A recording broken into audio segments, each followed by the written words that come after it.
ગુજરાતનું જ નહીં પરંતુ ભારત દેશનું જે ગૌરવ છે એ છે એશિયાઈ સિંહ, અને એશિયાઈ સિંહની દર 5 વર્ષે ગણતરી થાય છે. સિંહની વસ્તી સતત વધી રહી છે, ત્યારે વન વિભાગ જે છે એને સામે પણ ઘણી ચેલેન્જો હોય છે ગણતરી કરવાની. તો આજે આપણી સાથે સાસણગીર ડિવિઝન છે તેમના નાયબ વન સંરક્ષક આપણી સાથે છે, મોહનરામ સાહેબ. તો ડૉક્ટર મોહનરામ સાહેબ વાત કરીએ આપણે. શું કે સર, આ જે ગણતરી જે થઈ રહી છે એ કઈ રીતે હોય છે અને આખી એના વિશે વાત? આપણે ગણતરીની વાત કરીએ તો દર 5 વર્ષે થાય છે. છેલ્લી 2020 થઈ હતી, આથી પહેલાં 2015 થઈ. તો હવે 5 વર્ષમાં એવું છે કે આખું જો લેન્ડસ્કેપ છે, જ્યાં જ્યાં આપણે સાવજનો મુવમેન્ટ છે એ લેન્ડસ્કેપને આપણે સર્વે કરવાનો હોય. સર્વે કરવા માટે આખો જો 35,000 સ્ક્વેર કિલોમીટર એરિયો છે સૌરાષ્ટ્રનો, અમે સેમ્પલિંગ યુનિટમાં અમે ડિવાઈડ કર્યા છે. સેમ્પલિંગ યુનિટ એવું કે ગણતરીની એકમ, ગણતરી એકમ જે છે 735 થઈ. અમે આખે એરિયાને જ્યારે ડિવાઈડ કર્યો, એ જે અંદર જંગલમાં જોઈએ તો બીટ પણ થઈ શકે, બહારને રેવન્યુના વિસ્તાર હોય તો અમે 3થી લઈને 10 ગામ થઈ શકે, ડિપેન્ડિંગ ઓન ધ ડેન્સિટી કેટલા છે, આઈડીઓ કેટલો છે, કે આપણે કેવો પ્રકારનો મુવમેન્ટ છે, આ પ્રમાણે.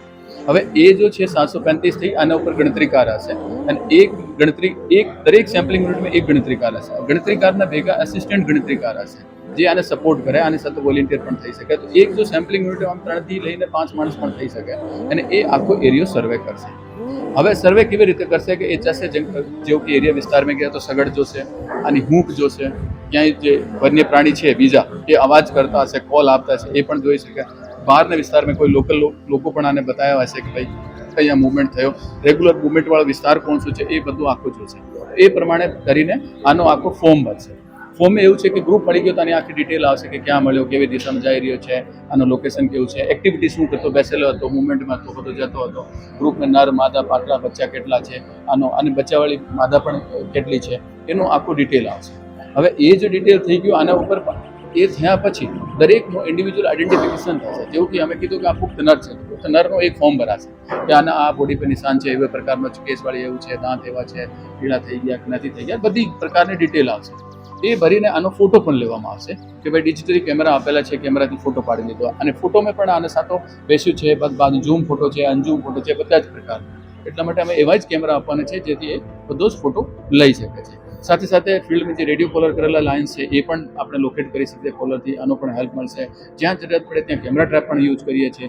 જીપીએસ ડિવાઇસ બધા જે છે સ્ટાફને આપેલી છે, અને સાથે જે એપ્લિકેશન્સ વગેરે છે કોઈ મોબાઈલમાં એ પણ ઉપયોગ જેટલો થઈ શકે આપણે ટેકનોલોજીનો પણ ઉપયોગ કરીને એ હશે. એ ડેટા કમ્પાઇલ કરશે સબ ઝોનલ ગણતરીકારથી લઈને, અને સબ ઝોનલ કમ્પાઇલ કરીને આપણે ઝોનલને, ઝોનલ કમ્પાઇલ કરીને રિજનલને, અને રિજનલ કરીને આખે લેન્ડસ્કેપનો ડેટા કમ્પાઇલ થઈને ફાઇનલ રિપોર્ટ બનશે. અને એ 10 થી 13 મહિને થવાનું છે, કેમકે એ સમરના મહિનામાં હોય. અને જનરલી અમે એવું કરીએ કે જે લાઇટ વધારે પૂનમના રાતના હોય તો એથી આપણે ખબર પડે કે મુવમેન્ટ રાત્રે, કેમકે 24 કલાકનો શેડ્યુલ હોય, ફિર 24 કલાકનો બ્રેક, આને પછી પાછું 24 કલાકનો શેડ્યુલ હોય. તો પ્રાથમિક ગણતરી, ફિર બ્રેક, અને પછી ફાઇનલ ગણતરી. સર, કેટલા લોકો જોડાવાના છે, કેટલા એરિયામાં થવાનું છે, અને આપણે સિસ્ટમ?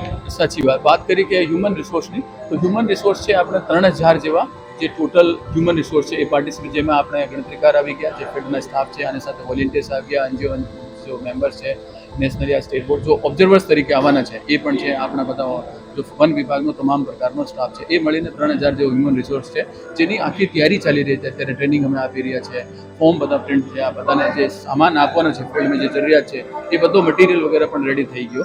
તો એ બધી જ પ્રકારની તૈયારી તમામ પ્રકારની અમે કરવામાં આવી છે, જેથી ગણતરી આપણી છે સ્મૂથ થાય અને એક બહુ સારી ટ્રાન્સપેરન્ટ રીતે થાય. સર, ગયા વખતે 22,000 સ્ક્વેર કિલોમીટર હતો, આ વખતે 30,000 સ્ક્વેર કિલોમીટર. આ વખતે કેટલો સ્ક્વેર કિલોમીટરમાં? જો ગયા વખતે 30 હતો, આથી પહેલા આપણે 22 હતો 2015 આ વખતે 35,000 સ્ક્વેર કિલોમીટર છે, જેમાંથી આખા જેટલો મુવમેન્ટ વાળા વિસ્તાર છે એ બધો કવર થાય. અને 11 જિલ્લા છે, 58 જે 58 જે છે એ તહેસીલ છે કવર થશે. સર, આર્ટિફિશિયલ ઇન્ટેલિજન્સની બહુ ચર્ચાઓ છે, આ વખતે એનો કઈ રીતે યુઝ થાય? જો એઆઈની આપણે વાત કરીએ તો અમારે ત્યાં એક ગીર હાઈટેક મોનિટરિંગ યુનિટ સ્ટેબ્લિશ થયેલો છે સાસણ ગીરમાં, આપણે બધાને ખબર છે, અને એક આના પ્રકારનો એક ઇનિશિયેટિવ છે જે એમાં થાય છે. અમે ઘણા બધા સિસ્ટમ છે જે આપણે રેડિયો કોલરની વાત કરી, લેન્ડ યુઝ લેન્ડ કવરના ડેટા જે સેટેલાઇટથી ડેટા લઈએ એ પણ યુઝ કરીએ, અને સાથે સાથે કેમેરા ટ્રેપ્સ છે જે સેન્સર સોલરવાળા કેમેરા ટ્રેપ છે, કેમેરા ડિજિટલ કેમેરા યુઝ કરીએ, અને પછી છતાં પણ અમારે કોઈ ડુપ્લિકેશન યા કોઈ પણ જરૂરિયાત પડે તો સિમ્બા સોફ્ટવેર છે, સોફ્ટવેર વિથ આર્ટિફિશિયલ ઇન્ટેલિજન્સ માર્કિંગવાળા જે છે એનો પણ અમે યુઝ કરીએ છીએ. બધો જ એ ટેકનોલોજી જે અત્યારે હાલથી આનો અમે જે વાઇલ્ડ લાઈફને કામ આવી શકે અને બધાનો ઉપયોગ કરવાના છે. સર, એક સવાલ એ છે કે ઉનાળામાં જ કેમ ગણતરી થાય છે? બહુ સારો પ્રશ્ન છે ને આપ પૂછ્યો એ પણ સારી વાત છે.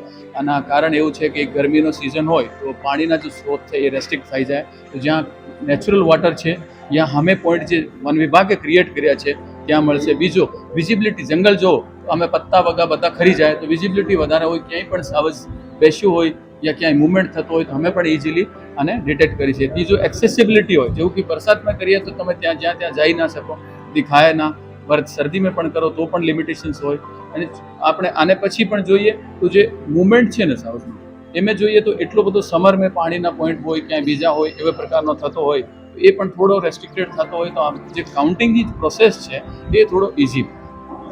આપને જણાવી દઉં કે એક સમય એવો હતો કે ગીરના જંગલમાં ખૂબ જ નાની સંખ્યા 11 કે 13 સિંહો બચ્યા હતા. ત્યાર પછી જૂનાગઢના નવાબે કન્ઝર્વેશન શરૂ કર્યું. ત્યાર પછી ગુજરાત સરકાર અને વન વિભાગ અને એમની સાથે જે છે લોકોએ પણ એટલો સહકાર આપ્યો, અને દર વર્ષે જે છે 30 થી 35% ગ્રોથ રેટથી અત્યારે સિંહની વસ્તી વધી રહી છે. તો આ વખતે આપણે સાહેબને પૂછી કે આ વખતે શું એક્સપેક્ટ કરો છો સર, કેટલી વસ્તી વધી શકે? જો ગ્રોથ રેટની આપણે વાત કરીએ તો એની બધી મહેનત ચાલી રહી છે. અત્યારે અમે પૂરી મહેનત કરી રહ્યા છે.